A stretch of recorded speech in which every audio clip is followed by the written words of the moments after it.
Hello दोस्तों, मैं हूं आपका दोस्त एडवोकेट शिवेंद्र प्रताप सिंह। आज हम आपको बताएंगे, एक हमारे सब्सक्राइबर दोस्त ने एक सवाल पूछा कि 376 का केस हम ट्रायल नहीं लड़ना चाह रहे हैं, या यूं कहें कि हम समझौता भी करना चाह रहे हैं, या अगर समझौते के अलावा कोई रास्ता है तो उसे कैसे खत्म किया जाए।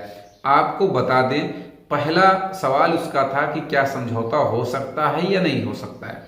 तो आपको बताते चलें, 376 नॉन कंपाउंडेबल धारा है, यानी कि इसमें समझौता नहीं होता है। अब एक बात और होती है, देखिए, कोई भी काम डायरेक्ट और इनडायरेक्ट दो तरीके से होता है। तो आप डायरेक्टली समझौता तो नहीं कर सकते, लेकिन कुछ लोग करते क्या हैं कि गवाहों को पलट देते हैं, जो गवाही है उनकी गवाही अपने फेवर में करा लेते हैं। तो भाई एक तरह का ये समझौता ही है। चीफ भी, पीड़िता का चीफ भी अपने फेवर में करा लेते हैं, 164 वगैरह फेवर, तमाम ऐसे लाभ लेते हुए आप अपने केस को खत्म कर सकते हैं। तो हमारे जो दोस्त ने एक सवाल और पूछा, मान लिया जाए कि वो फेवर में नहीं है, तो समाप्त करने की क्या प्रक्रिया है। तो देखिए, 376 का केस अगर आप पे है तो पहला जो रास्ता होता है FIR क्वेशिंग का, जो कि 99% ये मान लीजिए कि FIR क्वेश होती नहीं है। झूठ बोल के हम मुकदमा ले लें, मानिए कोई वकील साहब ले ले, मैं किसी पे आरोप प्रत्यारोप नहीं लगा रहा हूँ, मैं क्षमा चाहता हूँ वकील साहब से या किसी भी व्यक्ति से जिसके बारे में ये मेरे बातों को उसको ठेस पहुँचे, आघात हो, दुख हो, या ये कहे, सोचे, महसूस करे कि ये गलत बोला जा रहा है। तो देखिए, अगर आप क्वेशिंग में जाते हैं तो 99% आप ये मान के चलिए, चाहे जितना सबूत हो, FIR की स्टेज में मुकदमा नहीं खत्म होता है, FIR क्वेश नहीं होती है। अब दूसरा तरीका जो है 482 में आप जाएंगे तो 50% उसमें भी उम्मीद मान के चलिए कि क्वेश होगा, 50% ये मान के चलिए कि क्वेश नहीं होगा। तो यहां भी आ गई स्थिति 50-50% की, यानी कि 376 के केस में अगर आप 482 में गए, चार्जशीट फाइल होने के बाद कि ये मुकदमा फर्जी है, ये सबूत हैं, तो भाई आपके पास काफी अच्छे सबूत हैं, मुकदमा फर्जी है, झूठा है, FIR सपोर्ट नहीं कर रही मेडिकल रिपोर्ट को, मेडिकल रिपोर्ट या 161, 164 सब अलग अलग हैं, तो आपका हो सकता है आपको राहत मिल जाए।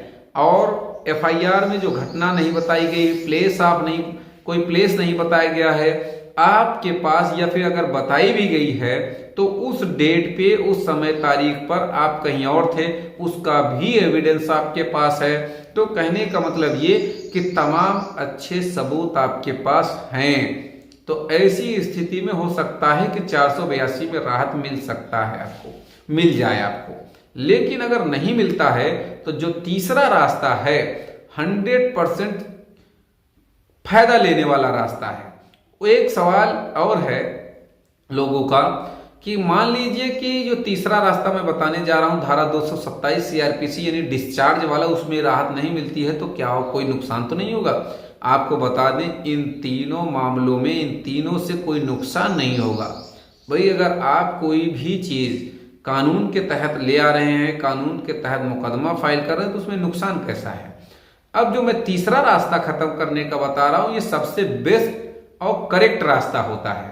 आप जेल गए, बेल करा लिए, चाहे जेल जाने से पहले बेल करा लिए यानी एंटीसेप्टिक लिए हों, चाहे फिर जेल जाने के बाद बेल करा लिए, जेल जाने के बाद भी होगा तो भी आप लगा सकते डिस्चार्ज, एंटीसेप्टिक लिए हैं तो भी डिस्चार्ज। कहने का मतलब ये कि बेल करा लेने के बाद और चार्ज बनने से पहले डिस्चार्ज एप्लीकेशन धारा 227 CRPC के तहत मूव करिए, सारे सबूतों को लगाइए, सेशन कोर्ट में डिस्चार्ज लगाइए, 2-4 तारीखें चलेगी, बहस हो जाएगा, मुकदमा खत्म हो जाएगा। ऐसे कई जजमेंट भी हैं डिस्चार्ज पे। अब सवाल यह है कि मान लीजिए सेशन नहीं दिया तो क्या होगा। देखिए, डिस्चार्ज मिल जाए सेशन से, इसमें भी चांस 70 और 30% है, यानी कि 70% उम्मीद है कि डिस्चार्ज मिल जाए, 30% है कि डिस्चार्ज न मिले, खारिज हो जाए। अब अगर खारिज हो जाएगा तो भी ट्रायल की जरूरत नहीं है, आप उसी ऑर्डर को सीधे हाई कोर्ट में चैलेंज कर दीजिए। अगर आपके पास पुख्ता सबूत हैं, तमाम ग्राउंड्स हैं, तो ये मान लीजिए कि हाई कोर्ट से आपको निराशा नहीं मिलेगी। हाई कोर्ट से आपको राहत मिल जाएगी। तो इस तरह से आप 376 के केस में पूरे ट्रायल से आप बच सकते हैं आसानी से। तो आपको ट्रायल लड़ने की कोई ज़रूरत नहीं पड़ेगी। तो उम्मीद करता हूँ, आशा करता हूँ आज का यह वीडियो आपको बेहद पसंद आया होगा। अगर वीडियो पसंद आया तो वीडियो को लाइक करें, शेयर करें।